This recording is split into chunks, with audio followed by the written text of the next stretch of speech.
এখানকার তৃণমূল কংগ্রেসের জেলা সভাপতি নাম তার বক্সি, সে বড় বড় বক্সার মনে করে নিজেকে, বলে খুড়ো পুলিশটা সরিয়ে দিয়ে রাস্তায় বেরিয়ে তোমাকে রিক্সাওয়ালা পর্যন্ত জুতো ছুঁড়ে মারবে।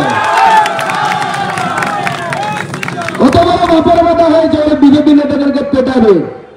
অত বড় বাপের বেটা হলে না, নিজে যে দলটা করতে আরএসপি দলটা করতে, এখনো বাপের বেটা হলে বুকে দম নিয়ে ওই দলটা করার ক্ষমতা দেখাতে পালিয়ে আসতে না ওখান থেকে তৃণমূল কংগ্রেসে ভয়ে পালিয়ে এসছে। আর এখানে আদিবাসীদের উপর আমাদের ওখানে খগেনদাকে টার্গেট করা হলো। খগেনদা ছাড়া অনেক নেতা ছিল, কিন্তু মনে রাখবেন আমাদের এখানে যারা আদিবাসী ভাইরা আছেন তাদেরকে আমি আমার জোহার জানাই, তাদেরকে আমি পরিষ্কার বলি, ঢিলটা খগেন মুর্মুর মুখের দিকে কেন মারা হলো একবার ভাববেন। এই ঢিলটা খগেন মুর্মুর মুখের দিকে মারা হয়নি, গোটা পশ্চিমবঙ্গের সাঁওতাল আদিবাসী সমাজের মুখে মারা হয়েছে তৃণমূল কংগ্রেসের দ্বারা। সেটা একবার হয়নি। দ্রৌপদী মুর্মু আদিবাসী ঘরের মহিলা, কষ্ট করে পড়াশোনা করেছেন, নিজের জীবনে স্বামীকে হারিয়েছেন, ছেলেকে হারিয়েছেন, তারপরে রাষ্ট্র সেবা করে গেছেন। তাকে ভারতীয় জনতা পার্টি এই মহান দেশের 1 নম্বর নাগরিক করেছেন, রাষ্ট্রপতি করেছেন। এটা ভারতীয় জনতা পার্টি করে, অন্য কেউ করে না। খগেন মুর্মু আমাদের খগেনদা কোন সিট থেকে যেতেন? উত্তর মালদা সিট থেকে যেতেন। উত্তর মালদা কি এসটিদের জন্য রিজার্ভ সিট? না, জেনারেল সিট। জেনারেল সিটে আদিবাসী নেতাকে দাঁড় করিয়ে বিজেপি তাকে দুবারের সাংসদ করেছে। সেই জন্য খগেন মুর্মুর উপর এত না, খগেন মুর্মুর উপর পাথর ছোড়া হলো। খগেন মুর্মুর মুখ দিয়ে দরদর করে রক্ত বেরোচ্ছে। পাশে শঙ্কর ঘোষ ছিল আমাদের চিফ হুইপ, তাকে মেরেছে। জলপাইগুড়ি জেলার প্রাক্তন সভাপতি আমাদের রাজ্যের নেতা বাপি গোস্বামী, তাকে মেরেছে। দীপক বর্মন ছিল, তাদের উপর হামলা করার চেষ্টা হয়েছে। এমনকি আমাদের রাজ্য সভাপতি শ্রমিক ভট্টাচার্য, তিনি তার কিছুক্ষণ আগে নদী পার হয়ে ওই গ্রামটাতে চলে গেছিলেন, যে গ্রাম আর বামনডাঙ্গা চা বাগান বলে, সেখানে চলে গেছিলেন। যদি না থাকতেন শ্রমিক ভট্টাচার্যের উপরে আক্রমণ হতো। উদ্দেশ্য কি বন্ধুগণ? কি বিজেপিকে ভয় দেখিয়ে ভোটে পিছিয়ে দেওয়ার চেষ্টা।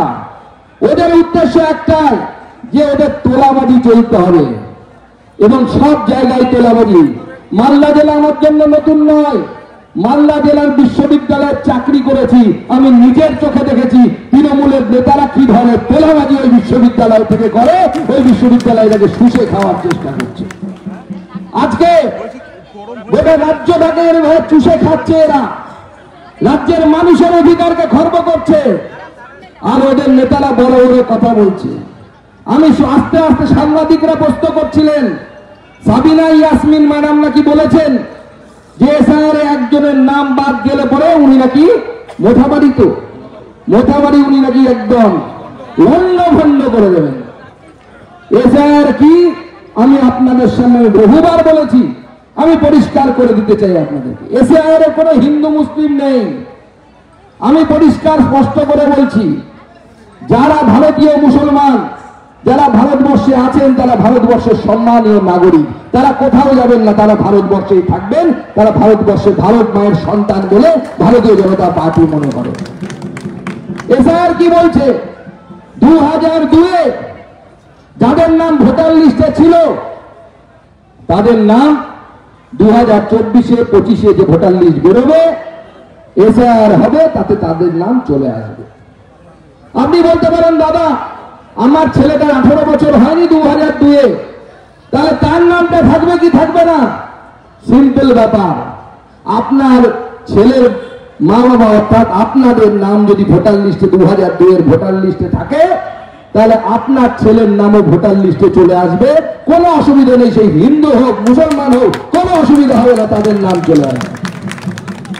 এবার আমি যদি বলি আবার 2002-এর ভোটার লিস্টে নাম নেই, 2025-এ নাম, 24-এ নাম তুলেছি আমি বা তার মধ্যে তুলেছি, আবার বলছি 2002 আমার বাবা মারও নাম নেই ভোটার লিস্টে, তাহলে প্রথম প্রশ্ন হবে যে আপনি ভোটার লিস্টে এলেন কি করে?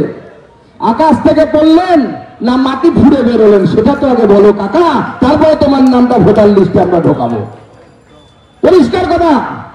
এখানে দু ভাগ আছে এবং সেটা আমরা বুক ঠুকা বলি, লুকোলুকির ব্যাপার নেই, লুকোচুরির ব্যাপার নেই। যারা বাংলাদেশ থেকে আসছে, কারা আসছে? অত্যাচারিত হিন্দু সমাজের মানুষ, হিন্দু শুধু নয়, হিন্দু, বৌদ্ধ, জৈন, তারা যদি অত্যাচারিত হয়ে পারে আসে, তাদেরকে নাগরিকত্ব আমরা সিএর মাধ্যমে দেব। আমাদের নরেন্দ্র মোদী সেই অধিকার তাদেরকে দিয়েছে। সেটা কার আর অধিকার কারণে? ভারতীয় মুসলমানরা এপারেই থাকবে, কিন্তু বাংলাদেশ থেকে তুমি যদি ভাবো গাছেরও কুড়বো, কলারও গাছেরও খাবো, তলারও কুড়বো, ওটা আমরা চলতে দেব না। আমরা যারা বাংলাদেশ থেকে যে সমস্ত মুসলিম অনুপ্রবেশকারী এসেছে, সাবিনা ইয়াসমিন আপনি যতই লন্ডভন্ড করার কথা বলুন, আমরা তাদেরকে বাংলাদেশে ফেরত পাঠাবো। সেই ব্যবস্থা ভারতীয় জনতা পার্টি। আর আপনি মালদার মানুষকে, মালদার ইংরেজ বাজারের মানুষদেরকে স্পষ্ট করে বলে দিতে চাই, সাবিনা ইয়াসমিনকে আলাদা করে ভাববেন না। সাবিনা ইয়াসমিন যে কথা বলছে ওটা মমতা বন্দ্যোপাধ্যায়ের মনের কথা, নিজের কথা বলছে না। তাই তৈরি হয়ে যান। সব জায়গাতে এরা লন্ডভন্ড করার চেষ্টা করবে। আর লন্ডভন্ড যদি করার চেষ্টা করেন, তাহলে ইংরেজ বাজারে এই পুলিশ, এই মামা পুলিশ কিচ্ছু করবে না। এদের হাওয়াই চুরি 4টে দিন চেটে চেটে পরিষ্কার করে দেবে। আপনার কোনো কাজে আসবে না, আপনার জীবন কোনো কাজে আসবে না। আমরা কিছুদিন আগে দেখেছি এখানে শমশেরগঞ্জে দিদিমণির পুলিশের উপর ভরসা করেছিল চন্দন দাস, হরগোবিন্দ দাস, কোপানো হলো বাড়ির সামনে, চোখের সামনে বউ, মা, বাচ্চা পালিয়ে গেছে, বাঁচাতে পারেনি। দিদিমণির পুলিশের কত ঘন্টা লেগেছিল পৌঁছতে জানেন? মাত্র 4 ঘন্টা। 4 ঘন্টা। চলো ইংরেজ বাজারদের মানুষেরা বলতে চায়, যদি বাঁচতে চান নিজের দায়িত্ব নিজে নিন। মমতা বন্দ্যোপাধ্যায়ের পুলিশ আপনাকে বাঁচাবে না। পুলিশ খুব বেশি হলে এরকম ব্যারিকেড বানাতে পারবে, তার পেছনে বোরখা পরে লুকিয়ে থাকতে পারবে, তার বেশি পুলিশের দ্বারা কিছু হবে না।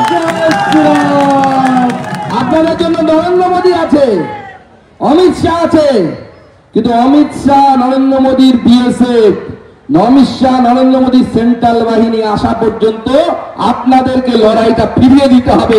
তার জন্য কোমর বেঁধে প্রস্তুত হন। 1947 সালে আপনারা করেছিলেন, আপনারা 1947 সালে করেছিলেন, আবার করতে হবে।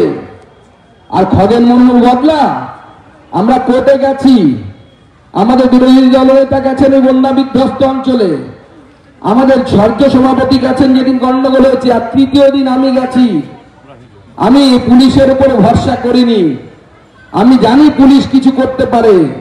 তাহলে মালদার কিছু আমাদের নেতাদেরকে বলেছিলাম যে ভাই, আমি জলপাইগুড়ি যাচ্ছি, খগেনদাকে যারা মেরেছে তারা হয়তো আমার সঙ্গে বিক্ষোভ দেখাতে আসতে পারে, যাবে নাকি একটু হাত গরম করতে? একসাথে 10 জন রেডি হয়ে গেল, 20 জন পৌঁছেছিল হাত গরম করতে, কিন্তু তারা ভয়ে আসেনি।